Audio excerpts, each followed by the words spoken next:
আপনারা বিবিসি শুনছেন ঢাকায় FM 100, চট্টগ্রামে 88.8,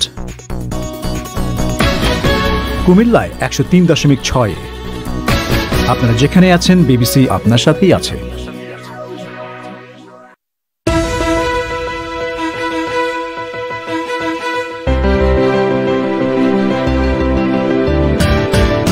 আফগানিস্তানের লস্করগাহ শহরে তালেবানের উপর যুক্তরাষ্ট্র ও আফগানিস্তানের বিমান হামলা। বাংলাদেশে করোনা ভাইরাসের নমুনা পরীক্ষায় অনিয়মের অভিযোগে প্রাভা হেলথ কেয়ারের কার্যক্রম বন্ধ। বাংলাদেশ সরকার বলছে রোহিঙ্গাদের স্থায়ীভাবে রেখে দেওয়ার ব্যাপারে বিশ্বব্যাংকের প্রস্তাব তারা নাকচ করে দিয়েছে। পররাষ্ট্রমন্ত্রী: আমাদের দেশে যেগুলো রোহিঙ্গাগুলো আছে তারা হলো নির্যাতিত, বস্তুচ্যুত মায়ানমারের অধিবাসী, তারা রিফিউজি না। সুতরাং আমাদের সাথে এটা ওদের রিপোর্টের সাথে সম্পৃক্ত। করোনা ভাইরাস এবং শ্বাসতন্ত্রের রোগ নিয়ে শুনবেন ফোন ইন। তবে শুরুতেই সবশেষ বিশ্ব সংবাদ।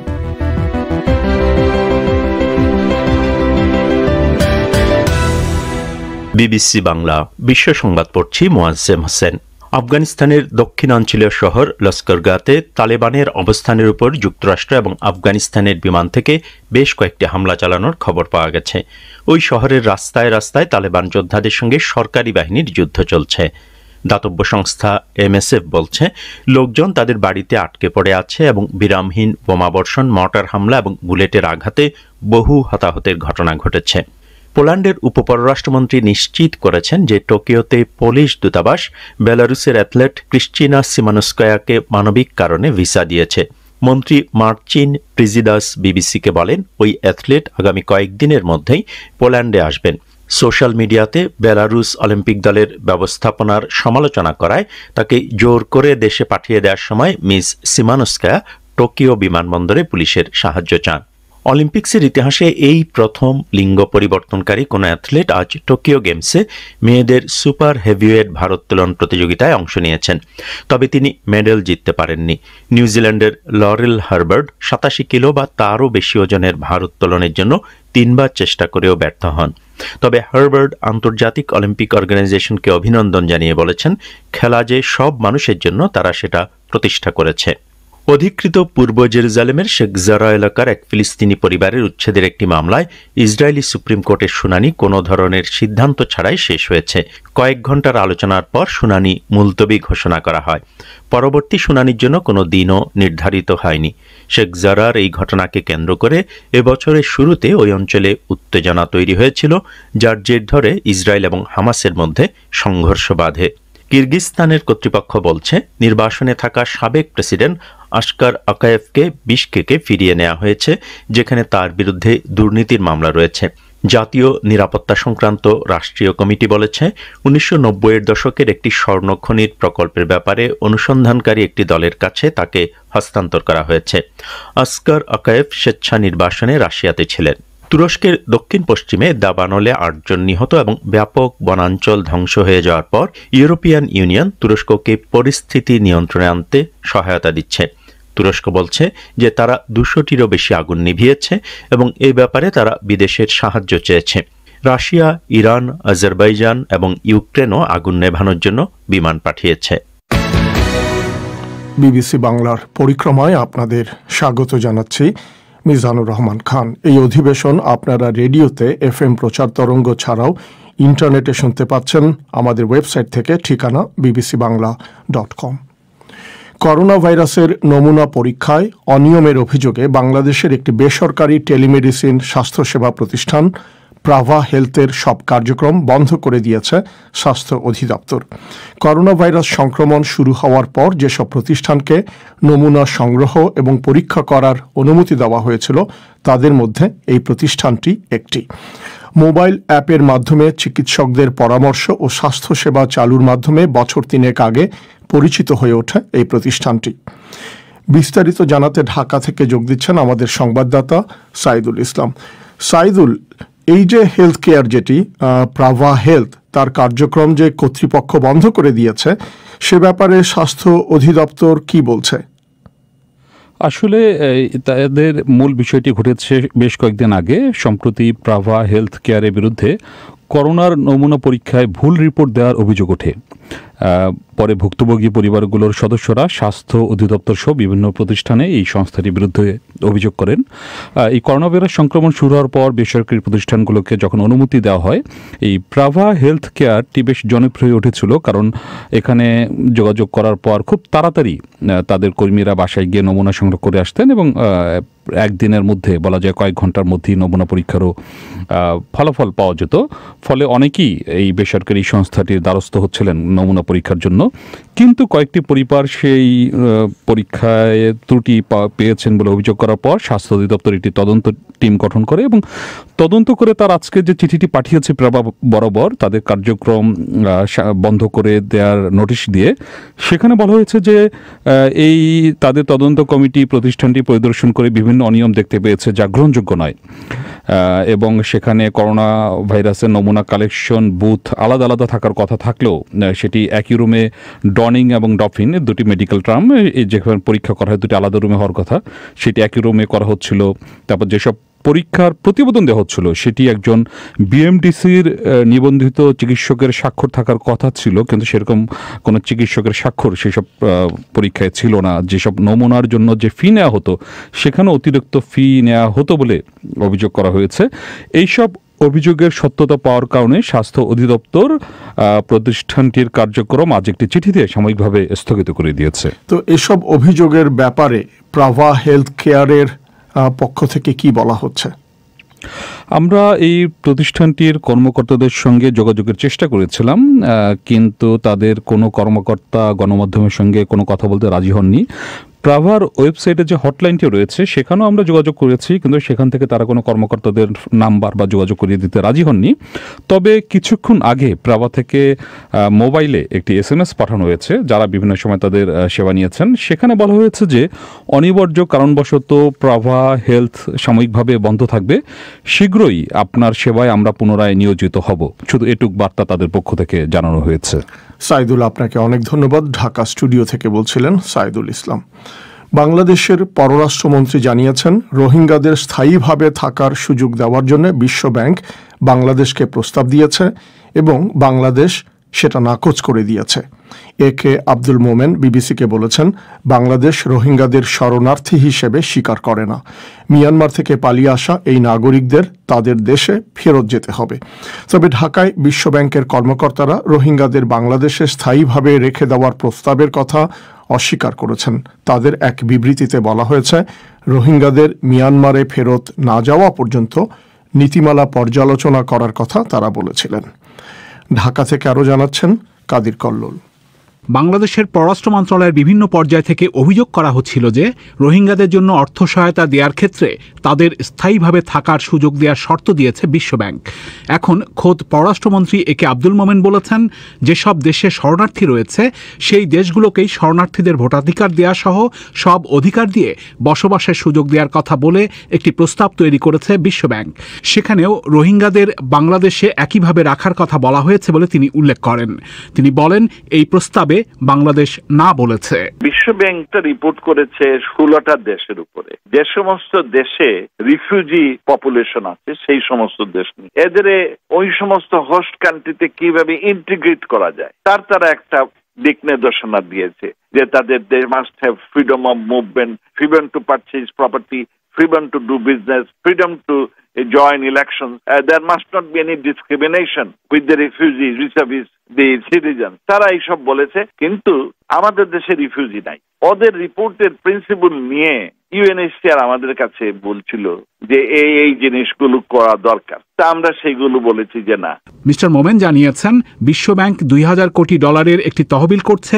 সেই তহবিল থেকে বিভিন্ন দেশে শরণার্থীদের জন্য অর্থ সহায়তা দেবে এবং সেজন্য শর্ত দেয়া হচ্ছে। পররাষ্ট্রমন্ত্রী বলেছেন, বাংলাদেশ রোহিঙ্গাদের স্থায়ীভাবে থাকার সুযোগ দেওয়ার শর্তে কোনো অর্থ নেবে না। ওয়ার্ল্ড ব্যাংক যে একটা প্রজেক্ট নিচ্ছে সেইটা বলছে যে তারা একটা প্রজেক্ট হাতে নিয়েছে, সে সমস্ত দেশ তাদের ওই দেশ রিফিউজিগুলোকে তাদের হোস্ট কান্ট্রিতে ইন্টিগ্রেট করবে এবং এই প্রিন্সিপাল করবে, তাহলে তাদের ওখান থেকে টাকা দেবে। তা আমরা ওই টাকার পিছনে না। আমরা ইন্টিগ্রেট করার কোনো আমাদের মতলব নাই। এ ব্যাপারে ইউএনএইচসিআর এর সঙ্গে যোগাযোগ করে তাৎক্ষণিকভাবে কোনো বক্তব্য পাওয়া যায়নি। তবে ঢাকায় বিশ্বব্যাংকের পক্ষ থেকে বলা হয়েছে, রোহিঙ্গাদের বাংলাদেশে স্থায়ীভাবে রাখার কোনো প্রস্তাব তারা দেয়নি। তারা বলেছে, বাংলাদেশ সহ বিভিন্ন দেশের শরণার্থীদের বিশ্বব্যাংক যে অর্থ সহায়তা দিয়ে থাকে তার কার্যকারিতা এবং নীতিমালা পর্যালোচনা করার উদ্যোগ নেওয়া হয়েছে। সেজন্য প্রতিটি দেশকে বিশ্বব্যাংকের প্রতিবেদন পাঠিয়ে বক্তব্য চাওয়া হয়েছে। এ ব্যাপারে বক্তব্য তুলে ধরে বিবৃতি দিয়েছেন ঢাকায় বিশ্বব্যাংকের কান্ট্রি ডিরেক্টর মার্সি টেম্বন। তার সেই লিখিত বক্তব্য পড়ে শোনানো হচ্ছে। বিশ্বব্যাংক বাংলাদেশ সরকারকে 50 কোটি 90 লাখ ডলার দিয়ে সাহায্য করছে, যাতে বাস্তুচ্যুত রোহিঙ্গা জনগোষ্ঠীর মিয়ানমারে নিরাপদে এবং স্বেচ্ছায় প্রত্যাবর্তন না হওয়া পর্যন্ত চাহিদা মেটানো যায়।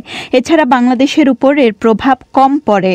বিশ্বব্যাপী শরণার্থীদের দেশগুলোতে সহায়তার কার্যকারিতা এবং নীতিমালা রিভিউ করা হবে। যদিও বিশ্বব্যাংক রোহিঙ্গাদের স্থায়ীভাবে বাংলাদেশে রাখার প্রস্তাব দেওয়ার কথা অস্বীকার করেছে, কিন্তু বাংলাদেশের অর্থনৈতিক সম্পর্ক বিভাগের একজন কর্মকর্তা জানিয়েছেন, রোহিঙ্গাদের বাংলাদেশে স্থায়ীভাবে রাখার ব্যাপারে বিশ্বব্যাংকের প্রস্তাব তারা পেয়েছেন। পররাষ্ট্রমন্ত্রী মিস্টার মোমেন বলেছেন, রোহিঙ্গাদের শরণার্থী হিসেবে স্বীকৃতি দেয় না বাংলাদেশ, তাদের মিয়ানমারে ফেরত যেতেই হবে। এর পক্ষে যুক্তি দিয়েই বাংলাদেশের পক্ষ থেকে বক্তব্য দেয়া হবে বিশ্বব্যাংকের কাছে। রোহিঙ্গারা রিফিউজি না। 1991 সালের যে রিফিউজি প্রটোকল, এই কোনোটাতে আমরা সই করে দিই। আমাদের দেশে যেগুলো রোহিঙ্গা গুলো আছে তারা হলো নির্যাতিত বস্তুচ্যুত মায়ানমারের অধিবাসী, তারা রিফিউজি না। সুতরাং আমাদের সাথে এটা ওদের রিপোর্টের সাথে সম্পৃক্ত। তা আমরা বলছি যে এগুলো we can't accept all those principles that World Bank has put up. তোমরা you are referring to it. বিশ্বব্যাংক বাংলাদেশকে 31 জুলাইয়ের মধ্যেই বক্তব্য দিতে বলেছিল, কিন্তু বাংলাদেশ সরকারের অনুরোধে বক্তব্য দেওয়ার জন্য বিশ্বব্যাংক আরও 1 সপ্তাহ সময় দিয়েছে। এ ছিল ঢাকা থেকে পাঠানো কাদির কল্লোলের প্রতিবেদন। আপনারা বিবিসি বাংলা শুনছেন খুলনায়, চট্টগ্রামে, ঢাকায়। আপনারা যেখানে আছেন বিবিসি বাংলা আপনার সাথেই আছে। এবারে ফোন ইনের জন্য আপনাদের ঢাকায় নিয়ে যাচ্ছি। সেখান থেকে অনুষ্ঠানের এই অংশটুকু পরিচালনা করছেন সাইদুল ইসলাম। সাইদুল।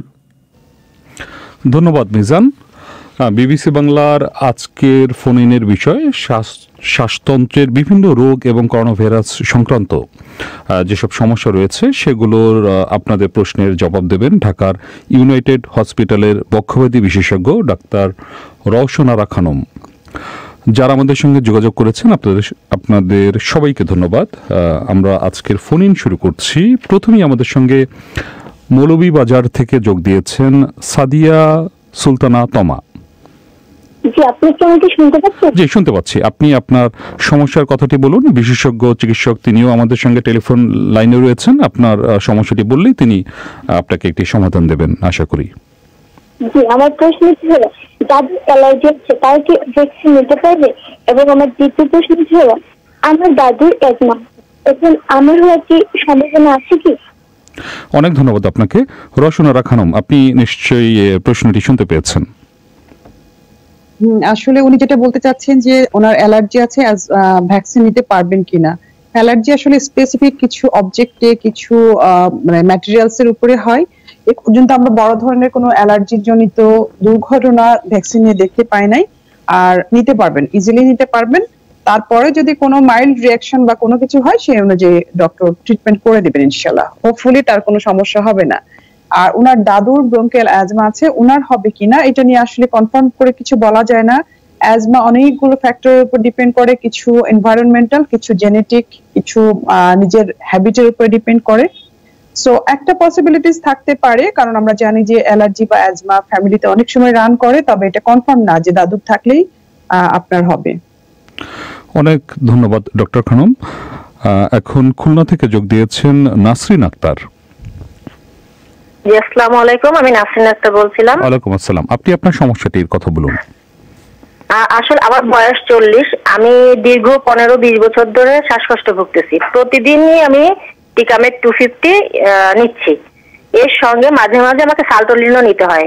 ইদানিং প্রায় খেয়াল করা যাচ্ছে যে আমার মানে এই মেডিসিন গুলো চলা অবস্থায়ও আমার চোখ ভীষণভাবে চুলকায়, চোখ দিয়ে পানি পড়ে, নাক দিয়ে পানি পড়ে এবং অনবরত হাঁচি হয়। যে কারণে আমি কেটিফেন খাই। আমার প্রশ্ন হচ্ছে দীর্ঘদিন যাবত যে মেডিসিন নিচ্ছি এর জন্য আমার কোনো পার্শ্ব প্রতিক্রিয়া এফেক্ট করবে কিনা, এফেক্ট পড়বে কিনা, এবং এর কি আসলে শ্বাসকষ্টটাকে সম্পূর্ণভাবে নির্মূল করা যায় কিনা, অনেক ধন্যবাদ। আমার জন্য কোনো সাজেশন আছে? অনেক ধন্যবাদ নাসরিন আক্তার। ডক্টর খানম। জি নাসরিন, আপনি যেটা বলেন 15 থেকে 20 বছর ধরে 2টা ইনহেলার আপনি রেগুলার ইউজ করছেন, তারপরে আমার কাছে শুনে মনে হলো ফুললি কন্ট্রোল বা অ্যাজমাটা আপনার কন্ট্রোলে আসছে না। তো অ্যাজমার ওষুধ অনেকদিন ধরে ব্যবহার করলে মানে ইনহেলার গুলো সাইড এফেক্ট তেমন কোনো কিছুই নেই। তার চেয়ে আমি আপনার জন্য যেটা চিন্তিত যে আপনার কেন এত বছরও অ্যাজমাটা কন্ট্রোলে আসলো না, কারণ আমরা কিন্তু অ্যাজমা পুরোপুরি কন্ট্রোল করে ফেলতে পারি। আমার একটা সন্দেহ হচ্ছে যে আপনি যে ওষুধটা নেন মানে ইনহেলারটা নেওয়ার যে প্রসিডিওর আছে, যে স্টেপস গুলো ফলো করা উচিত, আমার কেন জানি মনে হচ্ছে আপনার সেই প্রসিডিওরে ভুল থাকতে পারে, যার জন্য আপনি কাঙ্ক্ষিত ফলাফলটা পাচ্ছেন না। দ্বিতীয়ত আপনার অ্যান্টিহিস্টামিন যেটা আপনি খাচ্ছেন কিটোরিফেনের কথা বললেন, সেটা তো আসলে সলিউশন না। তার মানে নিশ্চয়ই আপনি এমন কিছু একটাতে এক্সপোজ হচ্ছেন বা আপনার চারপাশে সেই ফ্যাক্টরটা আছে যেটা দিয়ে আপনার চোখ মুখ চুলকাচ্ছে এবং বারবার হাঁচি পড়ছে। হ্যাঁ, অবশ্যই সেই ফ্যাক্টর থেকে দূরে থাকতে হবে। মানে আপনার যে জিনিসের জন্য চোখ মুখ চুলকাচ্ছে বা হাঁচি পড়ছে, প্রথমত কাজ হবে সেটা থেকে দূরে থাকা, এটা অবশ্যই খুঁজে বের করতে হবে। আর আপনি কিছু মেডিসিন আসলে একটু চেঞ্জ করার জায়গা আছে, আমার মনে হয় আপনি নিকটস্থ বক্ষব্যাধি বিশেষজ্ঞের শরণাপন্ন হলে উনি ওগুলো ঠিক করে দিবেন। আর দ্বিতীয়ত হচ্ছে আপনার বারবার হাঁচি পড়ছে, এটার জন্য আমি বলতে পারি যে একটা স্টেরয়েড নাজাল স্প্রে আপনি ব্যবহার করতে পারবেন ইজিলি। সো আমার মনে হয় যে কথাগুলো বললাম সেগুলো একটু ফলো করে দেখেন যে কি হয়, পুরোপুরি কন্ট্রোল হয়ে আসা উচিত। আজমার ধরনটা এরকম।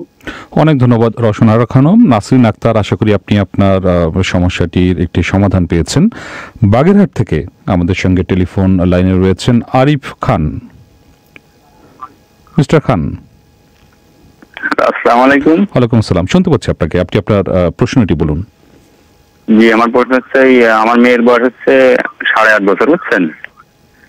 তা আমার মেয়ের হচ্ছে মনে করেন কাশি হয় মাঝে মাঝে, এখন কাশি হচ্ছে, একটু ওষুধ খাওয়ালাম, এই মনে করেন 1 মাস ভালো থাকলো, আবার একটু ঠান্ডা লাগলো, আবার একটু কাশি হয়, এই ধরনের মানে দীর্ঘমেয়াদী একটা সুফল কিসে পাওয়া যাবে, আমার এই প্রশ্নটা ছিল।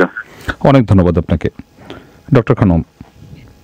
আসলে দীর্ঘমেয়াদী কাশির অনেকগুলো কারণ আছে, অনেকগুলো। সেটা কোনো ইনফেকশন থেকেও হতে পারে, কোনো অ্যালার্জি থেকেও হতে পারে। আপনি আসলে অনলাইনে মানে এভাবে আমরা আনসার না করে আপনি নিকটস্থ একজন বিশেষজ্ঞ ডাক্তারের শরণাপন্ন হন, তাকে সমস্যাগুলো খুলে বলুন, উনি রোগী পরীক্ষা করে দেখবেন, সাথে হয়তো 2-1টা কিছু ইনভেস্টিগেশন করে নিয়ে আপনার প্রশ্নের উত্তর দেয়া যাবে।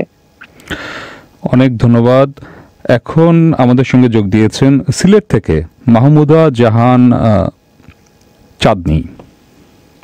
হ্যাঁ, আসসালামু আলাইকুম। ওয়ালাইকুম আসসালাম। জি, প্রশ্নটি বলুন। আমার নানু 3 সপ্তাহ থেকে খুব বেশি অসুস্থ, খুব বেশি কাশি, সাথে জ্বরও ছিল। জ্বর সেরেছে কিন্তু কাশিটা এখনো আছে। আমরা ওনাকে এডুহা সিরাপ খাইয়েছি, সেটা তো সারেনি। তারপর ওরাজিৎ ট্যাবলেট 7টা খেয়েছেন, তারপরও অসুখ সুস্থ হয়নি। তারপর এখন ইনহেলার সালফু 250 নিতেছেন, সাথে লেবুলেজার ট্যাবলেটও চলতেছে। আপনার নানুর বয়স কেমন হবে? 65 বছর। আচ্ছা, জি, আপনার প্রশ্নটি করুন। কি জানতে চাচ্ছেন আপনি? কি খাওয়াতে পারি মানে কাশির জন্য? আমরা ইনহেলার সালফু 250 চলতেছে, তারপরে লেবুলেজার ট্যাবলেটও সাথে চলতেছে। অনেক ধন্যবাদ আপনাকে। ডক্টর রওশন আরা খানম। মাহমুদা, আমার যেটা প্রশ্ন সেটা হচ্ছে যে কারণে জ্বর এসেছিল বা কাশি, এটার কারণ কি কোনো ডক্টর আপনাকে বের করে দিয়েছেন বা বলেছেন যে এই কারণে হচ্ছে? কারণ অনেক সময় সিম্পল ভাইরাল ইনফেকশনের পরেও কিন্তু পোস্ট ভাইরাল কফ লম্বা সময় ধরে থাকতে পারে কাশিটা। আর একটার পর একটা ওষুধ আসলে এভাবে না বলে, যেটা হচ্ছে যে আপনি করোনা টেস্ট বা কোভিড টেস্ট করিয়েছিলেন কিনা জ্বরের সময়। কারণ জ্বর কাশি নিয়ে যে কোনো মানুষ এখন আমাদের কাছে আসলে প্রথম চিন্তাটা আমাদেরকে করতে হয় যে তার কোভিড কিনা। অনেক সময় হ্যাঁ, কোভিড এর জ্বর ভালোও হয়ে যায়, তারপরেও পেশেন্ট অনেক সাফার করতে থাকে, কারণ মানে করোনার ভাইরাসের যে ইফেক্ট লাংসের মধ্যে পড়ে সেটাকে কাভার আপ করতে গিয়ে অনেক লম্বা সময় চলে যায়, অনেক সময় লাং ড্যামেজও হয়ে যায়। সো আমার আপনার কাছে যেটা অ্যাডভাইস থাকবে বা রিকোয়েস্ট থাকবে যে অবশ্যই তাড়াতাড়ি ওনাকে একজন ডক্টর দেখিয়ে, বা অনেক সময় এখন করোনা টেস্ট হয়তো বা নেগেটিভও আসবে, বুকের সিটি স্ক্যান আছে, আরো কিছু পরীক্ষা নিরীক্ষা আছে, যেটা দিয়ে আমাকে এক্সাক্ট কারণটা বের করতে হবে যে কেন তার এতদিন ধরে কাশি হচ্ছে, এবং কারণটা যদি বের হয়ে থাকে তাহলে সেটা ট্রিটমেন্টটা মানে ঠিক করে দেওয়া বা রোগীকে সারিয়ে তোলা তখন খুব বেশি ডিফিকাল্ট হবে না। কারণ নির্ণয় না করে যদি আমরা একটার পর একটা ওষুধ অ্যাডজাস্ট করার চেষ্টা করে থাকি, তাহলে কিন্তু আমাদের মানে ফলাফলটা খুব বেশি একটা ভালো হবে বলে আমার কাছে মনে হয় না। সো কারণ বের করার ব্যবস্থা করুন। অনেক ধন্যবাদ মাহমুদা জাহান, আশা করি আপনি আপনার উত্তরটি পেয়েছেন। শ্রোতাদের এখানে মনে করিয়ে দিই, আমাদের আজকের ফোন-ইনে শ্বাসতন্ত্রের বিভিন্ন রোগ এবং করোনা ভাইরাস সংক্রান্ত বিভিন্ন প্রশ্নের জবাব দিচ্ছেন ঢাকার ইউনাইটেড হসপিটালের বক্ষব্যাধি বিশেষজ্ঞ ডাক্তার রওশন আরা খানম। কুড়িগ্রাম থেকে যোগ দিয়েছেন হালিমা খাতুন কাকুলি। জি, সম্মানিত অতিথি মহোদয়ের কাছে আমার প্রশ্ন হলো, আমাদের গ্রামের অনেক মানুষ আছেন যাদের মধ্যে করোনা টিকা সম্পর্কে নেতিবাচক ধারণা বিদ্যমান। তারা মনে করেন এই টিকা নেওয়া যাবে না, অনেকে আবার বলেন টিকা নিলেই বরং আমরা মারা যেতে পারি বা মৃত্যু ঝুঁকি রয়েছে। আসলে সাধারণভাবে যদি এদেরকে আমরা বুঝাইতে যাই তাহলে কোনোভাবেই এরা বুঝতে চায় না, বরং উল্টা পাল্টা খায়। আর আমি আসলে এই বিষয়ে পরিষ্কার ধারণা দিতে বলতে। অনেক ধন্যবাদ আপনাকে ডক্টর রওশন আরা খানম। আমার মনে হয় কাকুলি, আপনি আসলে জানেন যে মানে টিকাটা কোনো মারাত্মক কোনো কিছু নয়, কিন্তু আপনার আশপাশের লোকজন যখন বুঝছে না, একটু বোঝাতে হবে ওনাদেরকে। আর আমার পক্ষ থেকে বলছি যে হ্যাঁ, করোনা টিকা নিলে মৃত্যু ঝুঁকি কেন, তেমন কোনো ঝুঁকি আসলে নেই, উল্টে আমরা করোনা থেকে প্রোটেকশন পাবো এটা নিলে পরে। আর কিছু কিছু স্পেশাল পার্টিকুলার 2-1টা কন্ডিশনে হচ্ছে ডাক্তারের অ্যাডভাইস নিয়ে তারপরে নিতে হবে, আদারওয়াইজ সাধারণ আমজনতা সবাই করোনা টিকা নিতে পারবেন। তবে হ্যাঁ, কি এটা নিয়ে আসলে সরকারি লেভেল থেকে বা বিভিন্ন গণমাধ্যমে একটু প্রচার প্রচারণা হলে মনে হয় লোকজনের মধ্যে ভুল ধারণাটা তাড়াতাড়ি ভাঙতো, হয়তো এটার উদ্যোগ আরো বেশি করে নেওয়া যেতে পারে। অনেক ধন্যবাদ। রাজশাহী থেকে যোগ দিয়েছেন রাজিয়া সুলতানা। ম্যাম, আমি পরপর 2বার যক্ষায় আক্রান্ত হই, তো এখন আমি সুস্থ আছি, কিন্তু আমার প্রশ্ন হচ্ছে যে আমি কি করোনা টিকা নিতে পারবো বা নিলে কি কোনো সমস্যা হতে পারে? আপনার কি এমনি যক্ষা পরবর্তীতে কাশি, শ্বাসকষ্ট এরকম কোনো সমস্যা ছিল নাকি পুরোপুরি ভালো হয়ে গেছে? আর এরকম কোনো সমস্যা নাই, পুরোপুরি সুস্থ হয়ে গেছি। আপনি নিশ্চিন্তে গিয়ে টিকাটা নিতে পারেন, কোনো সমস্যা হবে না ইনশাআল্লাহ। অনেক ধন্যবাদ রাজিয়া সুলতানা এবং ডক্টর রওশন আরা খানম। ঢাকা থেকে টেলিফোন লাইনে রয়েছেন মোহাম্মদ ইউনুস। মিস্টার ইউনুস। জি, আসসালামু আলাইকুম। ওয়ালাইকুম সালাম, আপনাকে শুনতে পাচ্ছি, আপনি প্রশ্নটি করুন। জি, আমার বাবা, বয়স 70, তো উনি দীর্ঘদিন যাবত শ্বাসতন্ত্রের রোগে ভুগতেছে। এখন আমরা ওই 2 থেকে 3 মাস পর পর শুধু আক্রান্ত হয়, তারপর ডাক্তার দেখাইছি। এখন এক ডাক্তার লিখছে যে ডক্সিবা পড়বে, আর তারপর 2টা ইনহেলার এগুলার চলবে। তো অন্য ডাক্তার লিখছে যে এগুলো 2 মাস চলবে। এখন আমরা কোনটা মানবো? অনেক ধন্যবাদ আপনাকে। উনি যেহেতু সিওপিডি তে আক্রান্ত, এখন উনি কি ওই ভ্যাকসিন নিতে পারবে কিনা? অ্যালার্জি আছে নাকি ওনার ব্লাডে প্রচুর পরিমাণের? ডাক্তার বললো আর কি। আপনার দুটি প্রশ্ন, একটি কোনটি মানবেন এবং উনি ভ্যাকসিন নিতে পারবেন কিনা। ডক্টর রওশন আরা খানম। আপনার বাবার ডায়াগনোসিস যদি সিওপিডি হয়ে থাকে যেমনটা আপনি বললেন, এদের সাধারণত লাইফ লং মানে মোটামুটি কিছু না কিছু ট্রিটমেন্ট ডক্টরের পরামর্শে থাকতে হয়। তবে হয়তো একটু ভুল বোঝাবুঝি হয়েছে, আমার কাছে মনে হচ্ছে যে ডক্টর 2 মাসের কথা বলেছেন, নিশ্চয়ই তিনি 2 মাস পরে রোগীকে একটা ফলো আপ করতে চেয়েছেন। আমরা অনেক সময় এরকম করে লিখি যে 2 মাস তারপরে আসবেন। আর আপনার বাবাকে সবসময় কিন্তু একজন বক্ষব্যাধি বিশেষজ্ঞের কাছাকাছি মানে পরামর্শের মধ্যেই থাকতে হবে। সো আপনারা এইভাবে একটু অ্যাডজাস্ট করে নেবেন যে ডাক্তার কতদিন পর পর দেখাবেন। দ্বিতীয়ত হচ্ছে আপনার বাবার যদি শ্বাসকষ্ট একান্ত না থাকে, জ্বর না থাকে, ওই অবস্থা ছাড়া শুধুমাত্র জ্বর, কাশি, শ্বাসকষ্টের চূড়ান্ত পর্যায়ে আছে, এই অবস্থাটা বাদ দিয়ে আমরা যে কোনো সময় ভ্যাকসিনের জন্য রিকমেন্ড করবো। এবং আরো স্ট্রংলি বলবো, যেহেতু ওনার সিওপিডি আছে, উনি ড্যামেজ লাং নিয়ে জীবন চালাচ্ছেন, সুতরাং ওনাকে অবশ্যই জরুরি ভিত্তিতেই ভ্যাকসিনেশন করা দরকার। অনেক ধন্যবাদ, আশা করি আপনি উত্তরটি পেয়েছেন মিস্টার ইউনুস।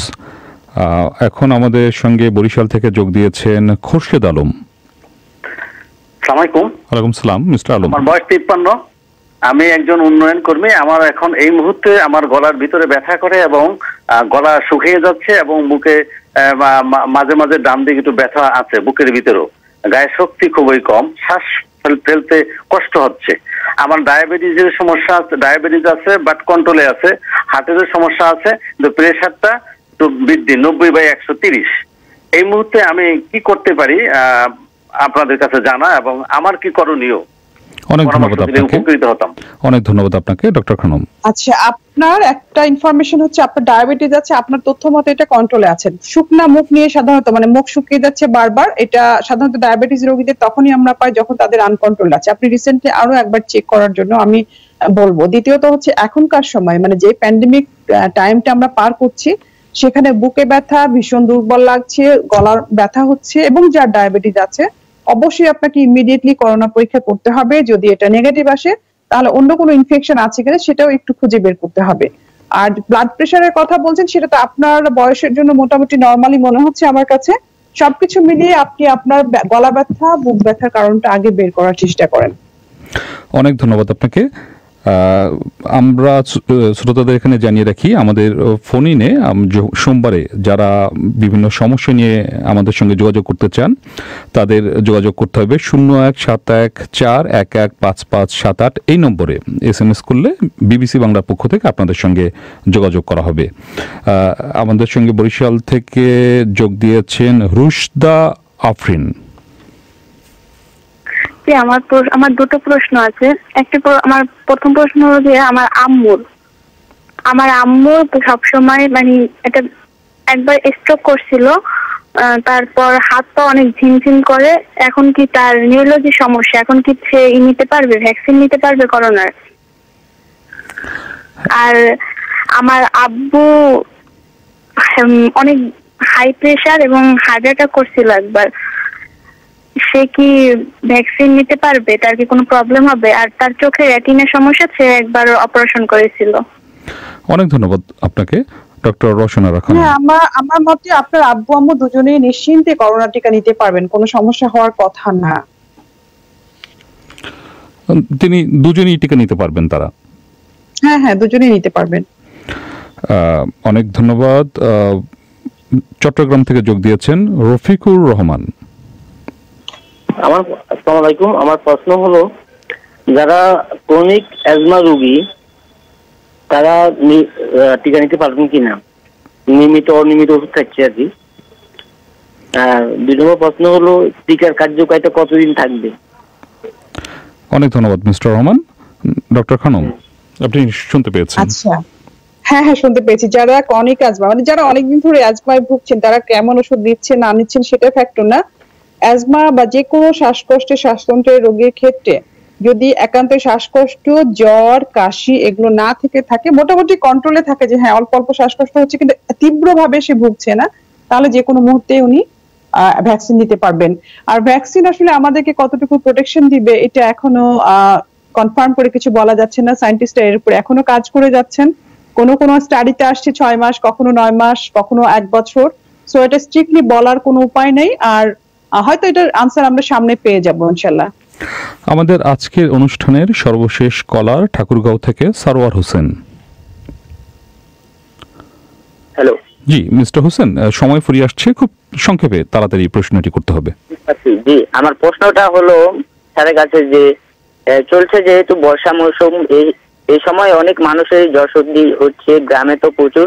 তাই আমি বলছিলাম কি যে এই জ্বর সর্দি যে হচ্ছে অনেকে কি করছে, সাধারণ ওষুধ খেয়ে চুপ করে থাকছে, 2-3 দিনের মধ্যে না জ্বর সারলেও করোনা টেস্ট করছে না। তাই আমি বলতে চাচ্ছি যে এই ক্ষেত্রে আমাদের কতটা জরুরি করোনা টেস্ট করা। অনেক ধন্যবাদ আপনাকে ডক্টর রওশনা খানম। আমরা ভীষণ রকম প্যান্ডেমিকের মধ্যে দিয়ে যাচ্ছি, প্রতিদিন আমাদের করোনা রোগীর সংখ্যা বাড়ছে, মৃত্যুর সংখ্যা বাড়ছে। এখন রেনি সিজনে আমাদের যে জ্বর সর্দি কাশি হচ্ছে এটা আসলে আলাদা করে বলার কোনো উপায় আমাদের কাছে নেই। সুতরাং কারো যদি জ্বর সর্দি কাশি হয় তাকে অবশ্যই আমি এনকারেজ করব, অবশ্যই অ্যাডভাইস করব যে খুব তাড়াতাড়ি করোনা টেস্ট করে করোনা হয়েছে কিনা এটা এক্সক্লুড করে নেওয়ার জন্য। যদি করোনা না হয় তাহলে তো আমরা নরমালি সর্দি ধরে নিতে পারবো।